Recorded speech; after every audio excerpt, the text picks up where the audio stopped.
Assalamualaikum warahmatullahi wabarakatuh. Bapak Ibu kaum muslimin rahimakumullah.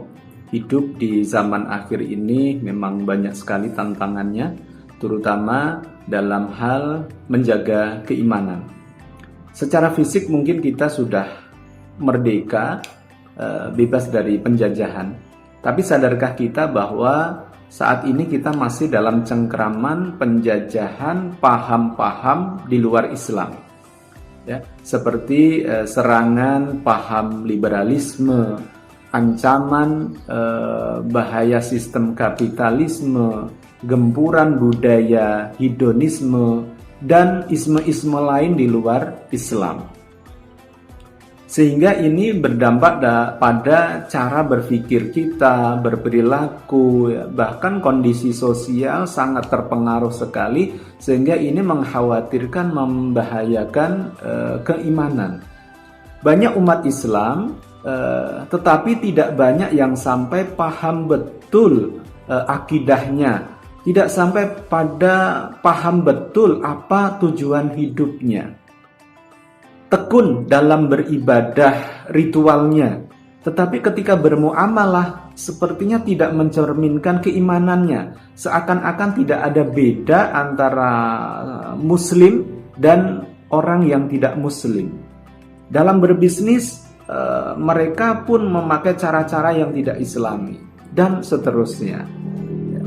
Sehingga banyaknya majelis taklim, banyaknya media dakwah, forum dakwah menggema di mana-mana, tetapi seakan-akan juga semakin banyak umat Islam yang lupa terhadap syariatnya, sehingga mayoritas aktivitasnya yang dipikirkannya ini lebih banyak mementingkan, mendahulukan, memenuhi keinginan-keinginan yang ini bersifat duniawi akibat dari budaya hedonisme, ya mengedepankan materi, ya yang kalau dalam bahasa agama ini kita kenal dengan istilah al-wahan. Apa itu al-wahan? Al-wahan adalah hubbud dunya wa karahiyatul maut. Cinta dunia dan takut kematian.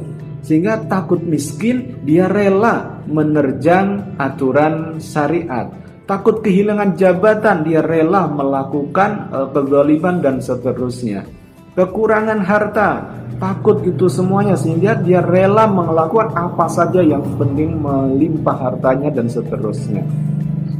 Akibat dampak dari budaya hedonisme atau berlebihan dalam memenuhi keinginannya. Dalam berbelanja terhadap harta pun mereka berlebihan, melebihi kebutuhan, ya, sekedar hanya untuk memenuhi keinginan-keinginan ini. Sehingga disinilah kita perlunya kembali kepada cara hidup yang diajarkan oleh Rasulullah SAW, yaitu kesederhanaan. Nah, kesederhanaan ini bukan berarti hidup dalam kekurangan, bukan. Kesederhanaan ini bukan berarti hidup dalam diam, tidak mau berusaha keras, berjuang, tidak. Tapi hidup sederhana ini adalah lebih kepada sikap yang mengedepankan kebijaksanaan dalam memenuhi kebutuhan dan tidak berlebihan, bukan keinginan. Ya. Nah, tanda-tandanya adalah adanya perasaan puas dan cukup terhadap apa yang dibutuhkan, bukan apa yang diinginkan. Nah, manusia adalah makhluk sempurna yang Allah karuniai akal.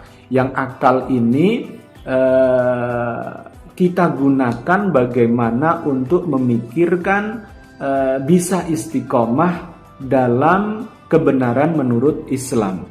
Karena kalau akal ini tidak kita gunakan untuk memikirkan itu, maka akan terjebak, akan digunakan justru untuk memikirkan bagaimana memenuhi nafsu keinginan kita.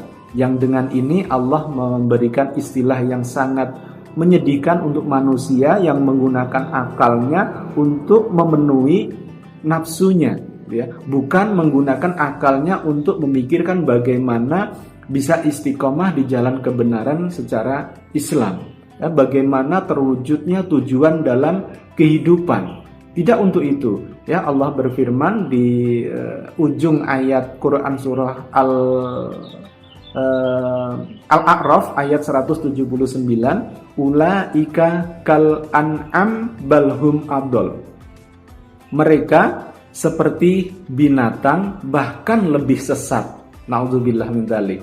Ya, kenapa? Karena ketidakmampuannya menggunakan panca inderanya, termasuk akalnya, untuk pada hal yang semestinya, yaitu tadi memikirkan bagaimana tujuannya diciptakan ini sebagai manusia bisa tercapai, yaitu mengabdi kepada Allah, terhidup, terikat menjalankan syariat, dan berkontribusi bagaimana kita memperjuangkan kemuliaan Islam. Tidak untuk itu, maka akal harus kita pikirkan untuk itu, bukan untuk memenuhi keinginan tadi. Nah, maka kita kembali kepada cara hidup yang diajarkan oleh Rasulullah, yaitu cara sederhana tadi, ya, sikap sederhana tadi, perasaan puas terhadap segala karunia Allah, ya, untuk kebutuhannya, bukan untuk keinginannya. Nah, dengan demikian kita akan lebih lapang dada, kita akan lebih toleran, kita akan lebih bisa memaknai kehidupan ini,